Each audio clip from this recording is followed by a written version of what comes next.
cómo se forman los volcanes, qué alimentos requiere tu cerebro, qué virtudes tienen los murciélagos, cómo tratar enfermedades con nanomedicina. Esto y mucho más en Científicamente.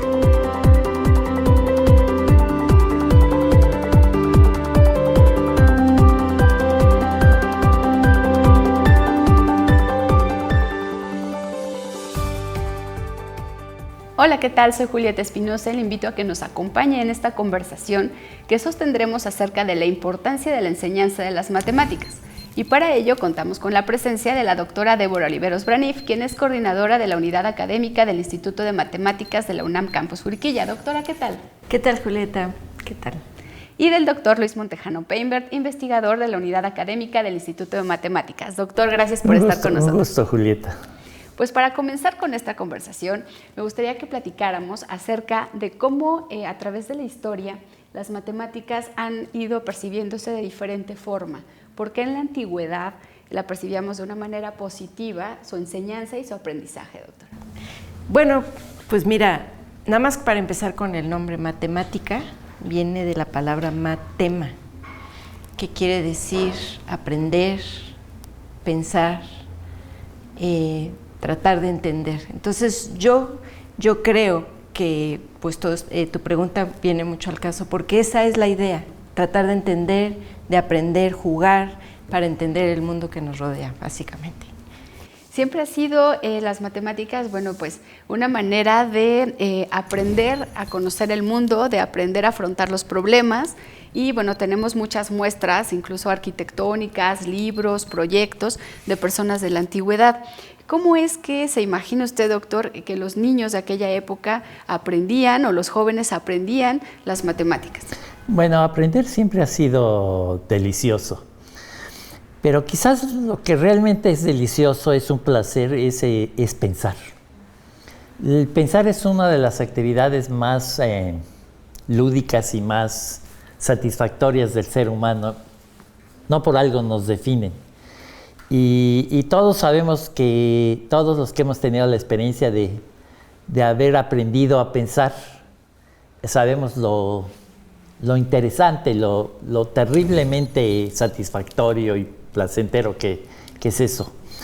Lo que ha sucedido es, como en todas las cosas placenteras, algún evento que en tu vida o en la humanidad produce una frustración o hace que la actividad se vuelva terriblemente dolorosa. Y una vez que se da ese dolor es muy difícil quitar. Entonces, bueno, sobre todo el pensar. Cuando el pensamiento es libre, cuando es un juego, cuando es lúdico, pues es riquísimo. Pero el pensar está muy ligado a que te digan: oye, si tú no piensas bien, eres medio tonto, y a nadie le gusta que... Entonces, una vez que se mete que tienes que tener un desempeño, que vas a ser juzgado, que hay expectativas, que a lo mejor no lo haces bien, pues inmediatamente el pensar se vuelve una cosa terriblemente dolorosa, y de ahí que pues todos los problemas. Pero eso no solo pasa con las matemáticas, pasa con el deporte, pasa con el sexo, pasa con muchas actividades que pueden ser muy satisfactorias y muy placenteras, y que si hay un evento desafortunado se vuelven dolorosas. Claro. Y doctora, bueno, las matemáticas también las podemos ver como algo innato, es decir, contamos por naturaleza. Cuando somos pequeños empezamos a agrupar objetos, empezamos a contar aunque no sepamos los números, pero lo hacemos.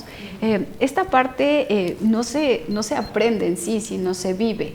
En el caso de ustedes que son matemáticos, ¿cómo se lleva esta parte natural allá una parte más académica, o sea, ya de aprendizaje, justamente retomando lo que dice el doctor, sin perder esta parte lúdica?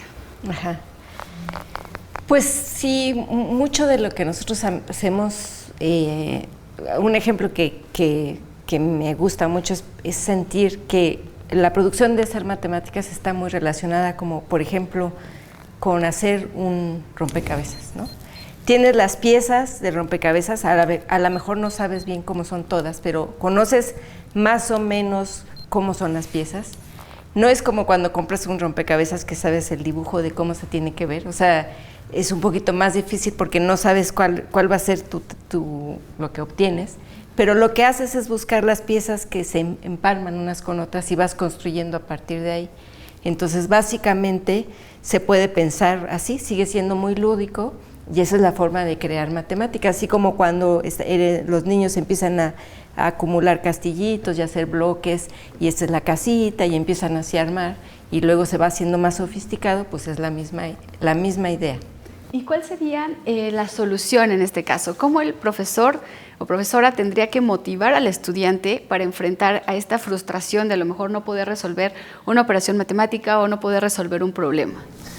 Lo del rompecabezas es muy interesante porque cuando uno tiene una pieza, todo el mundo, aludir a los rompecabezas, todo el mundo ha hecho rompecabezas. Cuando hay una pieza que no cabe y llevas media hora ahí y que no entra por ningún lado, pues si alguien te dice, ¿sabes qué? No estás satisfaciendo mis expectativas y por tanto no vas a ser querido o no vas a tener un buen empleo entonces se vuelve terrible, la pieza se vuelve un martirio. En cambio, la solución es pues simple y sencillamente cambiar de lugar en el rompecabezas, dejar la pieza en su lugar y buscar otra parte del rompecabezas e intentarle por ahí. El chiste es que hacer un rompecabezas sí requiere un esfuerzo. Entonces, como dice Débora, la cultura del esfuerzo, esforzarse en la vida también es muy placentero.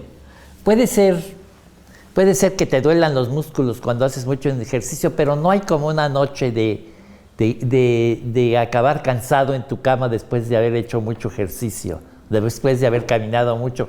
Es muy bonito, también todo el mundo sabe eso. Y un poquito eso pasa con todas las demás actividades de la vida. Esforzarte lejos de ser doloroso, puede ser pesado, pero lejos de ser doloroso, es placentero, es algo que el cuerpo, es como el ejercicio, quien ha corrido, hay los que corren maratones, no yo, saben que el cuerpo de alguna manera lo agradece y esforzarte y pensar y todo, pues la mente de alguna manera te dice, muy bien, claro. Te voy a hacer sentir bien porque lo estás haciendo muy bien. Doctor, ¿qué nos puede decir de la creatividad en las matemáticas? Antes de entrar en ese tema, y me das en mi mero mole porque es algo que he pensado mucho y que creo que tengo cosas interesantes que decir, pero yo quisiera un poquito hablar en la vida difícil, la meta no es importante. Lo único importante en la vida es el presente y el camino. Eso hace primero que la frustración no sea tan grave cuando no te salen las cosas. Siempre estar pensando en a dónde voy, aun cuando uno hace investigación, no es el mejor método para investigar. Voy a dar un ejemplo que tiene que ver con la creatividad. Conocer una ciudad. Cuando tú llegas, todo el mundo ha tenido esa experiencia de llegar a una ciudad que no conoces por primera vez y vas a vivir ahí. Entonces lo único que conoces es una placita y luego de esa placita un día caminaste por otra calle y llegaste a la plaza sin querer y dijiste, caray, entonces tu mente dice, y poco a poco tu cerebro va armando piezas, justo como en el rompecabezas, pero, pues es que la calle esta venía por allá, y ahora yo si me voy por voy a encontrar el puente que nunca sabía qué tenía que ver con esto, y empiezas a armar en tu cabeza un mapa. Y eso se parece mucho también eso es pensar. Y con respecto cuando tienes una meta, en una ciudad, difícilmente la conoces. Lo mejor para conocer una ciudad es caminar. Es la libertad. Es simple y sencillamente soltarte a caminar, ver una fuente, sentarte en una banquita, caminar por otro lado, irte cuando estás harto y ya no soportas. En fin, solo quería decir que no, las metas no son buenas. Lo mejor es vivir el presente y ir haciendo las cosas por el gusto de hacerlas y esforzándote por ellas. Pero las metas, los deseos sí son buenos. Ay, dicen los que saben que no son buenos, pero yo en mi vida, mi experiencia es que desear mucho algo sí es muy buenísimo. Y que aparte resulta bien. Entonces, pero hay una diferencia entre desear y una meta, creo, porque una meta te impone te impone justo lo que no quieres, que pierdas libertad, en cambio un deseo desenfrenado. Exacto, acaba de utilizar una palabra que justo es la libertad, y aquí le pediría a la doctora Débora Oliveros que a lo mejor nos hiciera referencia a este problema matemático que surgió hace mucho tiempo, que es el de los colores para dibujar los mapas, el de los 4 colores, porque me gustaría que nuestros espectadores pudieran darse cuenta cómo la mente de los matemáticos es justo eso, es libre y creativa. ¿Cómo se les ocurren los problemas? Y pongo de ejemplo de los colores porque al menos yo no me imagino cómo esta persona un día se sentó y dijo, veamos con cuántos colores puedo dibujar un mapa. ¿Cómo es ese proceso creativo de un problema matemático? Ajá. Bueno, eso viene creo yo, con experiencia poco a poco, ¿no? No sé, me imagino que estás jugando, o sea, otra vez vuelvo a mi idea del rompecabezas, ¿no? A lo mejor dices, bueno, ok, ya armé mi rompecabezas, pero ¿qué tal que ahora en vez de hacer esto armo así? O, por ejemplo, hay una analogía que a mí me gusta mucho, ¿no? Yo tengo mis losetas de un baño y quiero armar un baño. Entonces, pues a lo mejor el albañil puede agarrar y poner y ya, se acabó. Pero a lo mejor si el diseño de mi mosaico es bonito, a lo mejor puedo inventar un baño distinto que nadie tenga. ¿De cuántas formas puedo hacer baños distintos, no? Entonces ahora voy a poner mi loseta así, y la que sigue así, y luego así, o a lo mejor todas así, o a lo mejor así, luego así, luego así, luego así. Eso ya es un problema matemático de entrada, o sea, ¿qué posibilidades tengo con las herramientas que tengo? Y así se va armando, ¿no? Y justo eso es interesante porque, también para aquellos que nos están viendo, pues el doctor Montejano también tiene otra pasión, que es la escultura en este caso. Y también me gustaría que nos platicara cómo se conjugan estas dos partes, ¿no? Usted habla de deseo.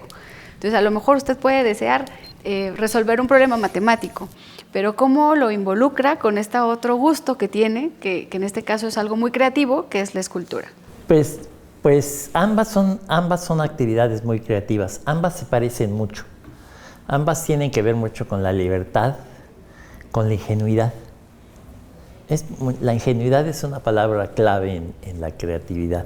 Hay que ser muy ingenuo, muy niño, muy ingenuo, con la valentía. Entonces, hacer escultura y hacer matemáticas se parecen mucho. Los elementos con los que uno trabaja son diferentes, pero la forma en la que uno aborda, en lo que uno aborda el ser, en lo que uno es casi la misma.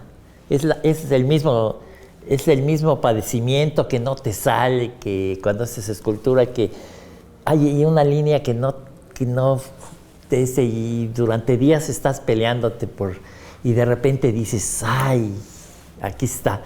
Y cómo uno tiene que ser muy ingenuo y muy valiente también, porque se necesita mucha valentía para ser artista, para hacer escultura, para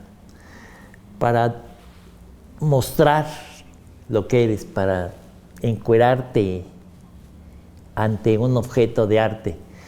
Pero no me lo vas a creer, pero en las matemáticas es un poquito igual. Hay que ser muy valiente, Y pues, ¿cómo se enseña la valentía? Pues así, con libertad, haciéndole ver a la gente, a los niños, que no pasa nada, que ser valiente sí vale la pena.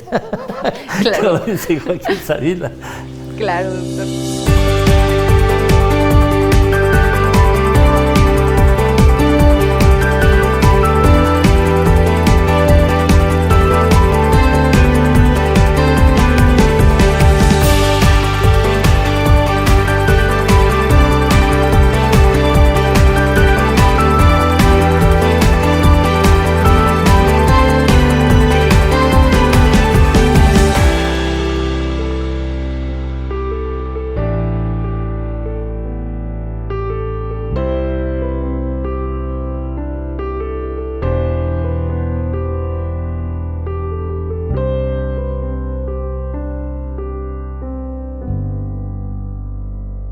¿qué papel juega la memorización? Uy, nada. Exacto, esa opinión me gustaría tenerla de usted. Si jugara algún papel, yo no sería, bueno, tener buena memoria siempre es bueno, pero no es lo fundamental. Por ejemplo, las tablas de multiplicar. Las tablas de multiplicar, hay una historia. Mis hijos, yo me fui a estudiar a Alemania y ellos estaban en una escuela Montessori, eran niños. Entonces, cuando nos fuimos a Alemania, ellos fueron a la escuela, pero en alemán. Y entonces, cuando llegaron, ya los niños sabían las tablas de multiplicar, pero mis hijos no. Total, por una causa u otra, no aprendieron las tablas de multiplicar, jamás. Pero yo les enseñé un método muy bonito con los dedos, con los que ellos aprendieron. Yo quisiera desviarme un poquito porque siento que se va a acabar y hay una idea que quiero resaltar acerca de la importancia de las matemáticas en el ser humano y en la civilización y en la educación de los niños. No solamente porque el sentido común es muy importante para el desarrollo del ser humano y la mejor manera de enseñar el sentido común son las matemáticas, porque las matemáticas son puro sentido común. Pero también yo quisiera hablar pues, ¿por qué las matemáticas son importantes? Mira, si tú cierras los ojos, o si los que nos están oyendo cierran los ojos, cuando los abran, van a darse cuenta que todo lo que no hizo la naturaleza, lo han hecho las matemáticas. Y si soy un poquito más concreto, lo ha hecho el cálculo. El cálculo es la base, es la luz, los coches, los edificios como los conocemos, la química, todo. Así te digo, abre los ojos y lo que no sea un árbol, lo que no haya hecho la naturaleza, eso es obra del cálculo. ¿Y qué tanta gente de estos 7,000 millones de seres humanos que vivimos? El cálculo fue hecho hace 300 años. ¿Qué tanta gente de esta conoce el teorema fundamental del cálculo? Entonces, aquellos que tienen la oportunidad de conocerlo, que son los estudiantes de matemáticas o de ingeniería, tienen una joya, un tesoro que ha cambiado el mundo. Y es un tesoro que es para ellos. Y esto que estoy diciendo es muy bonito porque no solamente es el tesoro de ellos, sino es el tesoro de la humanidad. ¿Qué pasaría si al mundo se le olvidara el cálculo? Si mañana amaneciéramos y dijéramos, ¿cómo iba eso de que la derivada? Esto sería una bomba atómica, una catástrofe. Y entonces la humanidad, para que eso no pasa, inventó la universidad. Entonces, año con año, hay un montón de jóvenes que entran y que aprenden el teorema fundamental del cálculo y que a su vez ellos dentro de 20 años estarán enseñándole a los que vienen el teorema para que nunca jamás se nos vuelva a olvidar el cálculo. Porque si se nos olvida, sería terrible. Y entonces, pues eso habla de la importancia que tienen las matemáticas para la vida, y no solamente por sus aplicaciones, sino por lo que tiene de humano las matemáticas. Claro, doctor. Y ahora menciona esta parte de la universidad y de la enseñanza. Y justamente en este semestre, se está arrancando la licenciatura en Matemáticas para el Desarrollo aquí en el campus Juriquilla de la UNAM. Ya está estudiando la primera generación. Y me gustaría, doctora Débora, que nos platicara cómo es esta percepción por parte de ustedes como docentes de los estudiantes que llegan. Hay jóvenes interesados en las matemáticas, también haciendo un poco referencia a lo que dice el doctor Montejano de esta fórmula del cálculo. Hay gente enamorada de las matemáticas en la juventud y que son los que están llegando e ingresando a las universidades actualmente. Sí, sin duda. Hay muchachos que desde chiquitos traen esa curiosidad, pero no todos. También llegan muchos ingenuos que no tienen ni idea, pero que son curiosos, pero que les gustan rompecabezas de diferentes índoles y que la curiosidad va armándose. O sea, no tienes que ser alguien así, no sé, ya o sea, obviamente si estuviste en las Olimpiadas de Matemáticas y ya te gustan las matemáticas, pues genial, pero si también te gustan los retos, los juegos, la curiosidad, eres muy curioso, también se puede. O sea, no tiene que ser exclusivamente alguien que ya viene enamorado, sino mientras sea alguien que está enamorado de aprender o enamorado de hacer cosas curiosas, también le puede ir muy bien. ¿Sí? Y doctor Montejano, ¿las matemáticas son para todos o se necesita tener un perfil? Pues es como la música. La música es para todos. Seguro que es para todos. Seguro que la música es para todos. No todos pueden ser Mozart, ni ser concertistas, pero todos podemos disfrutar las matemáticas. Todos podemos tener esa sensación de que tenemos cuando hay una canción que nos gusta muchísimo, que esa sensación de hilaridad que te da cuando tienes una canción que te gusta mucho, de esa somos capaces todos los seres humanos. Y todos los seres humanos somos capaces de sentir esa sensación de placentera que se siente cuando resuelves un problema o cuando haces un rompecabezas o cuando hay que en un árbol bajar una manzana y no sabes cómo y dices, pues si al palo le pongo un clavo aquí, pero no, porque no jala. Se te ocurre y bajas la manzana y dices, ¡wow! Soy un genio. Esa sensación que es lo mismo que la música. Entonces, ahora, llegar a ser matemáticas o llegar a ser un Mozart, pues es obra de unos privilegiados, pero también es obra de un proceso, de una masa crítica, de una cultura, de algo más complejo, no es nada más. Porque el talento está distribuido homogéneamente en todos lados, entonces, pues por donde quiera hay gente talentosa y de lo que se trata es de, pues encontrarla y darle y sacarla adelante.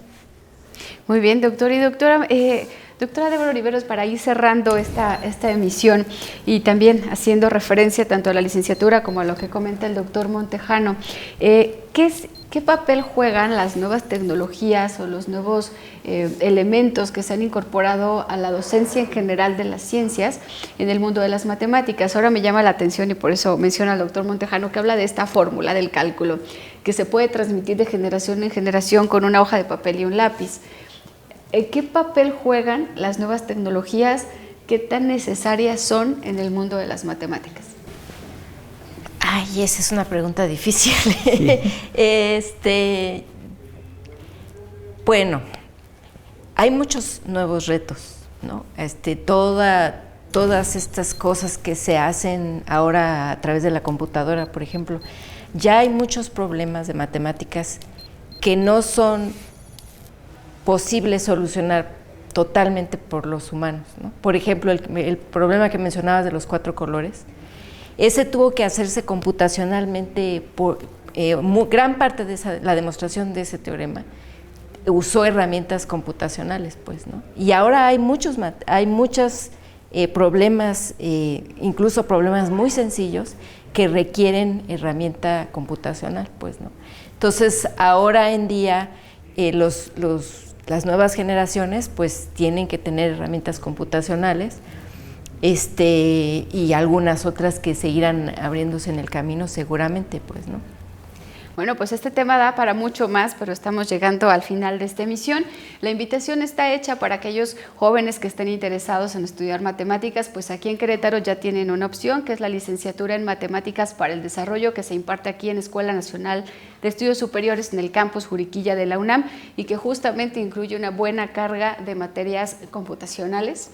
Y pues por mi parte solo me queda agradecerle a la doctora Débora Oliveros Berneif, quien es coordinadora de la Unidad Académica del Instituto de Matemáticas aquí en Juriquilla. Doctora, muchas gracias. Muchas gracias a ti, Julieta. Y al doctor Luis Montejano Peinbert, quien es investigador también de la Unidad Académica del Instituto de Matemáticas. Doctor, un gusto tenerlo aquí. Y un gusto estar aquí contigo y con el público que nos oye. Soy Julieta Espinosa y no me queda más que agradecer su compañía e invitarlo la próxima semana a una conversación más con investigadores del Campus Juriquilla.